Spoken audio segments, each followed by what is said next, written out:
It's free country, not a rent-free country. Are we gonna actually start? No, we're gonna start. Hello, everyone. Welcome to a new Film Fights. But today we're gonna do something different. See, I got a special guest here. My name's Brian, everybody. Now, I haven't started a YouTube channel per se yet, but if I do, it's going to be all about animated TV shows and cartoons. So, Tim is like a movie guy, and everyone loves movies. But I feel like, cartoons and TV shows, they're now have gotten so much better than just being made for the youngest demographic of kids. They're very overlooked in the oversaturated market of film channels. So, that's what I'm thinking of doing. So, Tim invited me over. We're going to do basically film debates. So the first round is going to be, we're going to draw one film collectively, and it could be good or bad, and then we're going to flip a coin to see who has to be for the film and who has to be against the film. Yeah, and then when we go on, okay, yeah. you explain the second half. Yeah, so, the second half, I was just going to elaborate that. You can get like the suckiest film ever, and you have to defend it against actual valid arguments, like just spewing trash, pretending it's not trash. Or you can get the best film ever, and then try to have to argue that it's terrible.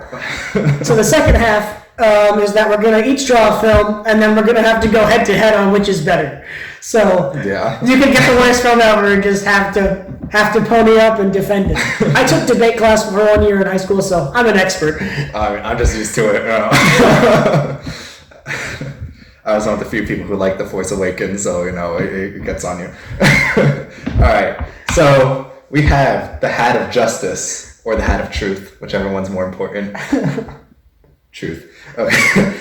So here we have a bunch of names of random movies, random different ages, different genres. Classics, masterpieces, complete failures. Yeah. So we're just going to go for it and want to flip the two, gets the first draw? Alright, you flip. I call heads. Okay. Heads. Yes! Pick the film. Alright, this is totally random. I'm not rigging this. Oh, I'm so scared. What if I get Don't spoil everything that's in there. Just pull it out. No, okay. We've got some doozies though, folks. I'm really scared. Oh boy, yeah. Okay, Mission Impossible. Ooh. That's not okay. Good start. Now let's see. All right. Okay. Yeah. Now, do you want to go first or second, or should we flip that too? Good or bad? Oh, right. We're off to a great start. Call it. Heads. Tails. Oh, bro. So you're against it. Oh, so you're for it. Yeah, I guess. Oh, okay. I actually wanted to be against this one because I like the movie, but there's very valid criticisms of the first one. Okay. So you want to go first or second? You're for. You can go first. Okay. 2 minutes. So we're going to do 2 minutes on the clock. He's going to get 2 minutes to argue. Then we're each going to do 1 minute rebuttals, and then we're going to clarify our actual stance on the films. Okay. And I'll start. Ladies and gentlemen, the first Mission Impossible, it was in the 90s they made it, right? Middle of the 90s. Had a big task in front of it. It was coming off the heels of... Yes, it did. Because if the audience of the original show from the 60s was still alive, the 60s show is an amazing show. That. Shut up, it's not going to talk. It was an amazing show. Had lots of intrigue. And this one, it did a very good job of trying to marry the original tone of that with trying to make more of an action movie, as was the tone of the 90s, so to pull in those audiences. So, well, they start out with the great intense mole hunt scene, and you get a chance to learn about Tom Cruise's character, Ethan Hunt, and how smart he actually is, and having to assess in his head that his longtime friend is actually the real bad guy of the movie. Spoilers if you haven't watched it by the 90s. It's Too like bad. 30-year-old movie, almost. And it also served as a great way because the cast feels very reminiscent of the cast from the original show, of clearing an old universe and kind of starting a new one. Because to lots of people growing up, the 60s stuff was the definitive Mission Impossible. So I think while the tone has very much moved away from what it was in the first movie, they did a good job by starting out from there. And that's my main argument for that movie with 30 seconds left. Resetting for you. 30 seconds left. Cool. All right. 3, 2, 1, argue against. What the heck is this movie? Okay, like this, some movies, can suspend your disbelief because they're so good. but this is just so insane, the stunts that they pull off, and like, no, I'm not buying it. Like, it's just so like over the top. Like, it's trying to be more of a, you know, fun kind of heist movie, but it just ends up like an over the top wannabe spy heist kind of thing with all these ridiculous, just, you know, like when he's falling, he has to do the thing, and it's when he's, you know, zipping down, you know.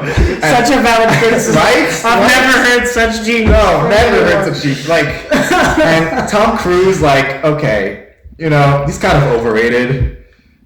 Does he have much range? Not really. Like, when was the last time you actually saw a Tom Cruise performance and was like, oh my gosh, Tom Cruise in that? No, he's just Oblivion! Okay, listen. Okay, I'll say it for the rebuttal. Listen. Okay, and like, what, that train? Was it a train? There's a train in that film, yes there is. How cliche, guys. Like, seriously, a train fight? What am I watching? That's all I need to say. Take a shot. You mentioned a train fight. Ooh, 40 seconds left. Yeah. Oh, so my points are just so good. I needed so much less time. All right. 1 minute rebuttal. Tom Cruise has phenomenal range. Go watch Oblivion. Oblivion is such a good film. It's very reminiscent of The Twilight Zone. It's very underrated in my opinion because people try to match it too much to other sci-fi films. But we're talking about Mission Impossible. The suspension of disbelief works for many movies. Over the topness being over the top does not always crush your suspension of disbelief. Sometimes it's what sells the movie. Did you see The Meg? Anyone look at The Meg and not love that movie? Okay, but The Meg was a parody of itself. Shut up! It was over the top. It was very over the top. And it doesn't stop your suspension of disbelief because you're already in a world with that shark. Like, come on. It's extinct, guys. Of course. The Megalodon's extinct. Get over it. Yes, it's extinct. Lack of food sources. All right, stop. Let's stop with the real science. This is about suspension of disbelief. And that movie did, in my opinion, a good job. And I'm out of time. All right, you go, Tim. Okay, I'm going to rebut your rebuttal because, listen. You put the butt in rebuttal. You put the Okay. You're such a dork. Just go. Okay, like, The Meg was like a parody of shark movies. It knew it was dumb and just embraced the dumbness. Mission Impossible thinks it's clever when it's actually dumb. So it doesn't reach the levels of The Meg, where it's just self-parody, you're laughing along with the movie as it's laughing at itself.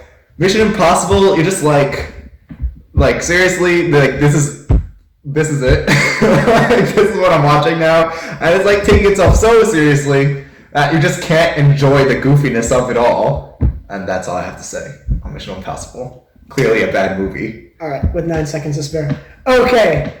Now to clarify my actual stance on the film. Like, my actual stance on the film is that what I was saying about it, how it tries to marry the old school to the new school, is actually probably one of the bigger parts that's wrong with the film, because they do the first half of the movie like they originally would, and that was one of the actors from the original show who saw the first movie said he was kind of confused by it because in the old show it would be like they're in and out, you never knew they were there, which is true. And that's why the first half of the movie does start out that way. But when you try to pair it with being an action movie, I think that actually comes out more as having a confused tone, which is why 4, 5, and 6 are the best ones, because they have a very consistent tone as being good secretive action movies as opposed to being a full like mind game and then a full action game. Mm-hmm. So that's what I actually think about the first movie. It's not bad, but it's nowhere near as good as 4, 5, and 6 or the original show. Everything I just said was like I don't buy anything I said. No, Mission Impossible is just one of those things, like, I never like loved it. It was just, you know, kind of there, you watch it and then you move on. So like I wasn't married to any stance and I'm not like a big fan. Watch 4, 5, and 6. That's all I gotta say. I watched 1 and 3. I tried to watch 2. I got like 10 minutes in, kind of quit, never got back to 2 is so bad. We need to show you that movie. All right, so next one. Yeah, I get to pick now. Oh, the hat. What are we doing here? Oh man, what are we gonna get? Are we gonna get? I'm so scared. Like, you never know what you're gonna get. Like a box. Infinity War! Oh, okay. Yes! Alright, Wait, oh no. Am I about to have, no. Oh, am I about to have to... You have to flip. Actually, I do have some valid criticism just in case I have to make Alright, flip. I want to make Tails to go for it. Ooh, you see that? That was like a Spider-Man. Tails to go for. Heads. Oh, I guess they no! Whatever. Okay, I'm positive. Daddy Thanos for the win. Okay. All right. 2 minutes. Since you're voting for, you're going to go first, I guess. Yeah. So, opening statement, go. Okay. Infinity Wars, and you already know it's a great movie. You've seen it a billion times already. Thanos, amazing villain, so sympathetic. This is the guy who gives everything to win, and he honestly deserves to win. He sacrifices his daughter, thinking that he's doing the right thing for humanity. And, I mean, he's not, but he thinks he is, and we can really get behind this guy. I mean, guys, that chin is just like so awesome too. But like, compared to every super villain, or almost every super villain we see in movies, he is so much more layered, so much more compelling, and just such a more awesome villain. And he's still a cool physical threat too to the Avengers, and all the memes that you can farm out of him. So good. Okay. And again, it's an Avengers movie, so you see your favorite characters coming together on screen, like Iron Man and Doctor Strange, like thing they have there, like there's tension that Doctor Strange has like become more humble, while Tony Stark is still kind of a bit more of an airhead, even though he has been humbled over the years. You got more of Iron Man and Iron Man Jr. And I mean, Captain America doesn't get as much to do, but still, like, you know, you get the Avengers together, and it's still awesome, and it has an awesome villain to go along with it. I don't even need to go going. Like, 30 seconds left. 30 seconds left. I can keep going. I'm not gonna. Avengers Endgame has a blinding problem. And it's the same problem that's present in things like Uncharted 2 or many other, I'll explain, many other things of like that. You can imagine in the end of Uncharted 2, if anyone's played it, the bad guy is standing in front of the thing that's going to give him superpowers, and Nate decides to shoot him after he gets the superpowers versus before. Endings like that are always, or any ending or plot development like that is always so stupid, because everything could have been saved if you decided to do the thing you were going to do 2 seconds earlier. This happens not once, but twice in Avengers Infinity War. If Gamora A had just gone right, then really? They would have won. And B, let me finish. In all the futures Doctor Strange saw, he didn't see that Star-Lord was going to screw everything up, and that Nebula, who was doing nothing, could have just stopped him from hitting him, or he couldn't have waited literally 5 seconds to blow Thanos' head off. This is the guy that told Tony Stark he was an idiot for hitting Thanos with a space building, because that would just tick him off. And then he's going to smack him in the head with one of his element guns, so that way they can't get the Infinity Gauntlet off, and then everyone has to die. Are you serious? Are you serious? Yes. Are you done? No, I'm not done. Okay, we have 30 seconds left. And then the only way they can come back from that is that Doctor Strange had to see the future where a rat turns on the thing that got what's-his-face stuck in the quantum realm, Ant-Man. Are you kidding me? Are you kidding me? I say no, ladies and gentlemen. I say no to plots where they could have been saved if someone had not done something 2 seconds before. When they totally had the chance, they wait for the bad guy to be like at full power and then attack. And that's all my time. Rebuttal time. 1 minute on the clock. Okay. Commence.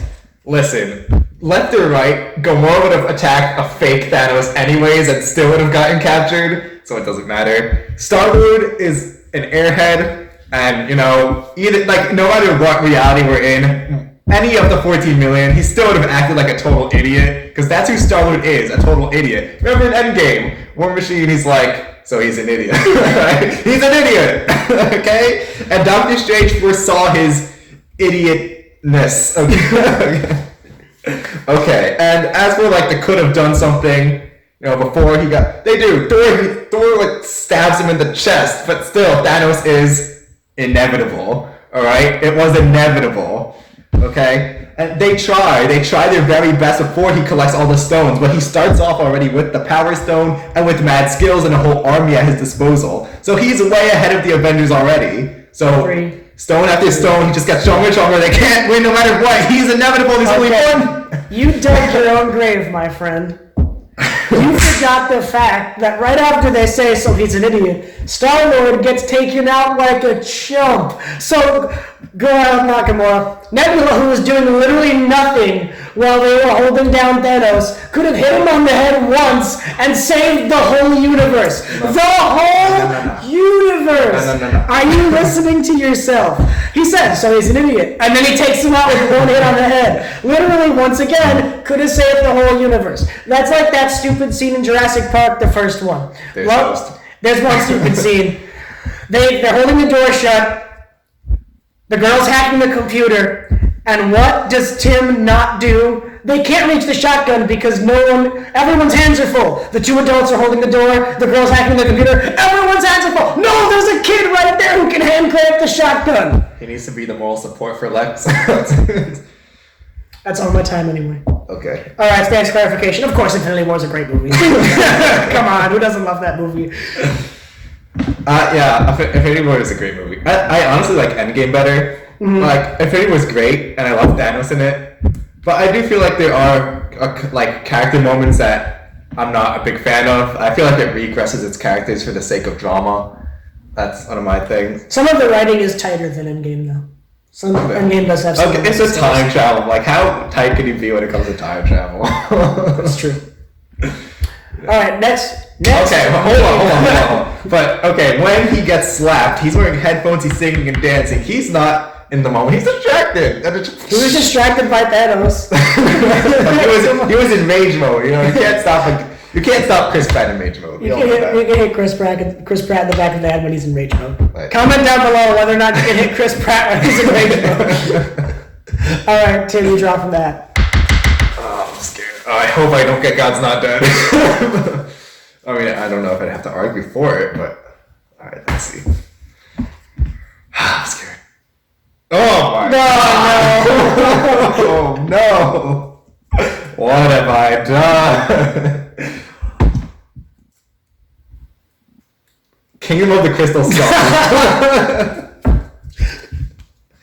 I forget if Chucky secretly likes this movie. I'll say. He probably does. He's brothers to Video Gambit, someone gets on my channel a lot. And he's also in Morning, Noon, and Night. So, I forgot to mention that. I am on the Morning, Noon, and Night podcast. I'll go Tails. Is 4 against. I really want to say 4 just for the sake of it. I'm saying against just so I get an easy one. So heads is for it. Yes. Okay. Ooh, wait. Tails. So wait, you get to argue against it. Okay, cool. You're cool, so cool. Alright, so I have to argue for it, so I'm gonna have to go first. Give me, you can have as long as you want on this one. Oof, I'm not even gonna start. Do I just bite the bullet and admit this movie's horrible in my arguments? Alright, we're gonna have to go on the fly. 3, 2, 1.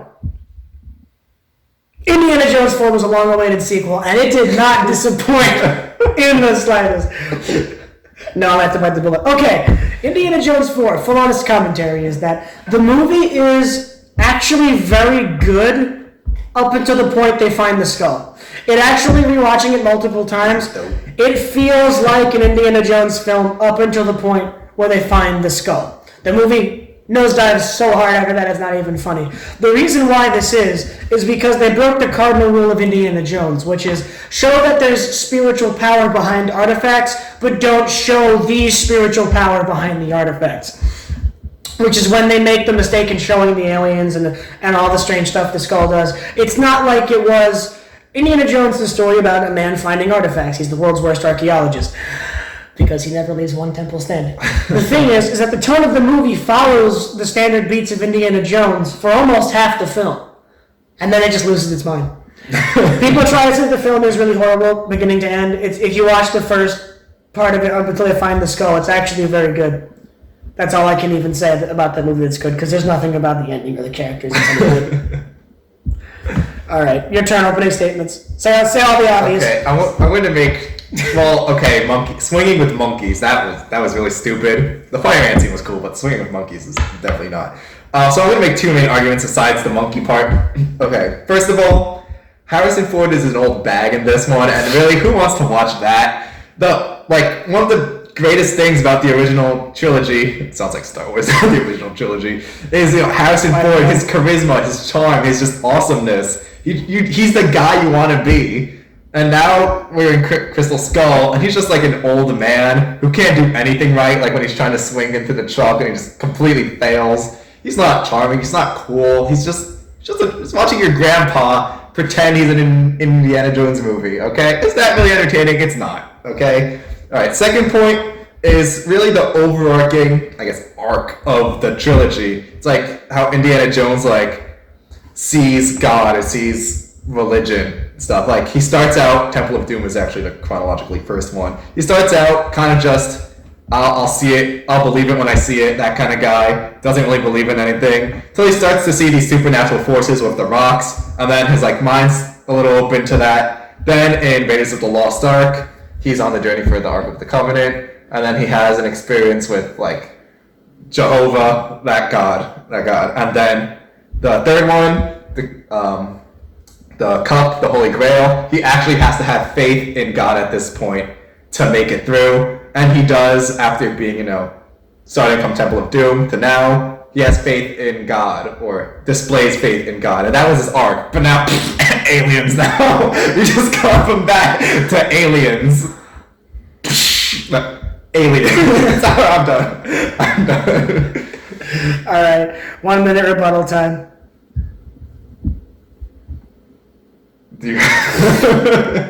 Saying that Indiana Jones is being old ruins the movie is like saying that Sully takes the fun out of Uncharted. He's like the best part of it.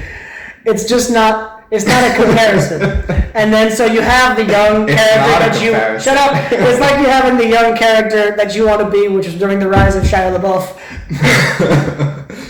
And he's such a cool guy. And he's the one getting into trouble, and his father's the mentor figure.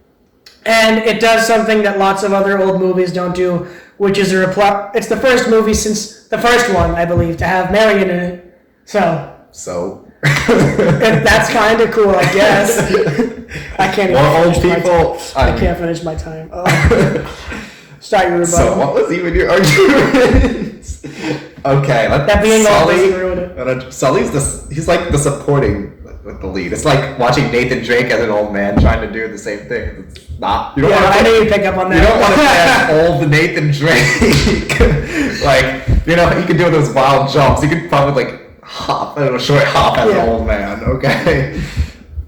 It's King of the Crystal Skull. I don't even need this rebuttal. Let's talk about sports. How about the Yankees? The Yankees are really good. They're doing good this season. Finally, for the first time in 10 years. Oh my goodness! I saw Hideki Matsui hit a grand slam live at Yankee Stadium when I was really young. Yeah, that's so cool. That was awesome.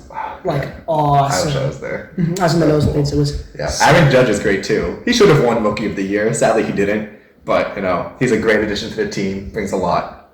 Is that my time? I still have 5 seconds left. Yeah, of course the argument about Uncharted completely made no sense because you don't play as Sully. He's a mentor figure. I was just hoping Tim wouldn't pick up on that because I had to say something. I had to try and say something. That's the whole point of this. Do you want to do one more and then we get to the next phase? Let's do one more. Because this is fun. I really love this. All right, you're picking? Yeah, I think I am. Picking. I am my own. I am my own. Oh my. Oh boy. The Lion, the Witch, and the Wardrobe. Why? Why did we put that in there? Alright, please. I'm gonna make heads argue for it. Tails, baby! Tim has to argue for it. Tim hates this movie. I am indifferent towards this and Prince Caspian. I hate the third one. I saw it once in series. Want to blow my brains. This first one is the best one, just so you know. Oh, I forgot to clarify my stance on Kingdom of the Crystal Skull. Yeah, that's basically it. I saw that movie in theaters. I don't have. Oh, so did I. I don't have a personal thing against it. It's just like why. Why is it here? Because we always have the trilogy. It's not like it really ruined anything. All right, you're gonna start. Boom. Okay. The Lion, the Witch, and the Wardrobe. I actually think it's a pretty good movie. Okay, Liam Neeson is amazing as Aslan. Perfect casting. You know, I mean, don't recite the deep magic to me, which I was there when it was written. That is so good. Like, every line he delivers is just, it's perfection. It's like baking a cake and like taking that fresh cake out of the oven. That is Liam Neeson's voice. Again, the kids, the other cast, you know, the main characters, they do pretty good too for child actors. They're not that bad. And, you know, the CGI special effects for the time is pretty good. It's all around a pretty good movie, a pretty good story about redemption, of like these big themes, you know, how Aslan, he takes Edmund's punishment on himself, and you know, he saves Edmund and he saves Narnia, like when he mauls, what's her name? Whatever, the White Witch, not the Ice Witch. You know, it's like a good triumph over evil, like this evil that's binding you, he takes it and then he murders the evil. Jesus. We're back to Jesus after Indiana Jones. So that's all Jesus is my argument, okay? If you have a problem with my argument, you have a problem against Jesus. So Stop. Take it up with him. Stop with the God's not dead thing. I'm done. That's it. Okay. Ladies and gentlemen, do you know how hard it is to fight with swords?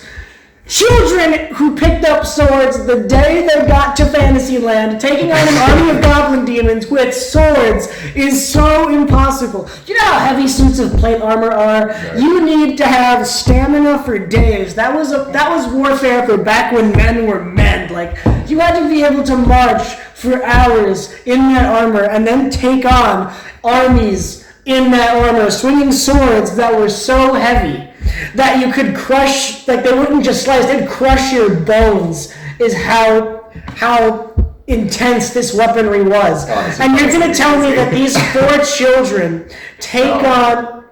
You're going to tell me these 4 children take on an army of goblin demon things, and then a girl who's never picked up a bow in her life because she lives in London is going to be an expert archer? I don't care if the bow's magical. I don't care. There's no way. And then, like, Peter goes toe-to-toe with the White Witch who's been killing suckers since she was born. Like, no.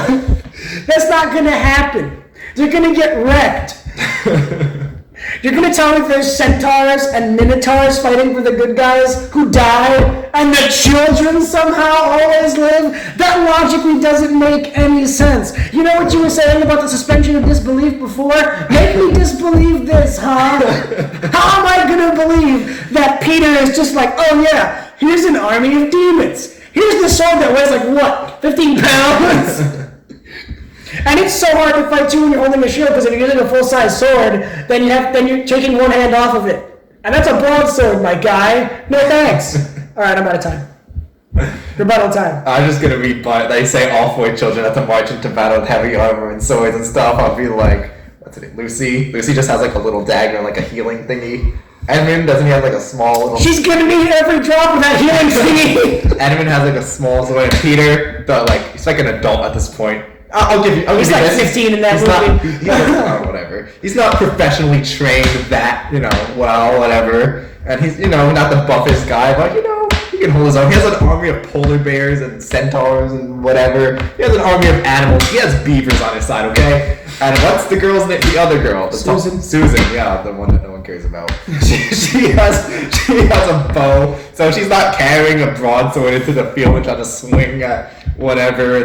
Bows are hard to shoot. Okay, fine, whatever. I'll do it. Okay, you know what? It's not that. Okay, you point and shoot. It's not that difficult. Once you practice a little, you can at least aim at a giant army of things running towards you. So it's not like you have to aim perfectly. Time. All right. She has a recurve bow. You're completely wrong. Recurve bows are not like compound bows. Compound bows get easier because they have a turning gear. Once you get past the middle point, they're easier to hold back. This is true. When you have a recurve bow, it gets exponentially harder the more you pull back. So you're completely wrong. I only shot compound. As I figured. Tell me you know nothing of weaponry. Where am I getting a long bow from? Am I going to like 13th century England? Like, give me that. Let me try that. And then, like I said, yeah, he has minotaurs. How do you really feel about it? He has minotaurs and centaurs, but if they're getting wrecked, how is he gonna live? Imagine standing against an army of goblins and you're seeing your Minotaur die. What are your chances of survival when you're gonna fight the queen of the bad guys? You have Aslan on your side, okay? And he loses to the Ice Queen. I mean, Aslan Deus Ex Machina just comes in out of nowhere and saves him. Jesus. Alright, that's time. Clarifying stance. It's actually one of the better book-to-movie things you could watch. The sequels aren't so great. I mean, you can watch Jaws, Lord of the Rings, Jurassic Park. Forget what was already. Okay, no, but that's still great. Of course, that's going to be at least competent. Okay, is. I'm talking about terms of Random Studios picking up something you loved. Let's not ruin it. So yeah, I think it's one of the better book-to-movie things. It's not perfect. Something I definitely grew up watching. The first one I really like. It's a decent film. I mean, kids fighting monsters is the coolest part of the movie. When you're a kid and you're seeing a kid slay monsters. If you can watch Scooby-Doo and take that seriously. You're watching kids slay monsters. That's actually cool. It's see, the key is this is you just take the best part of the movie and you try to make it the worst part of the movie. That's my strategy. Well, now I know your strategy, so. Okay. I'm, again, pretty good. I'm kind of indifferent towards it. It was there growing up. Never loved it. Never hated it. Except for 3. 3 sucks. Who likes that? This Caspian's cool too.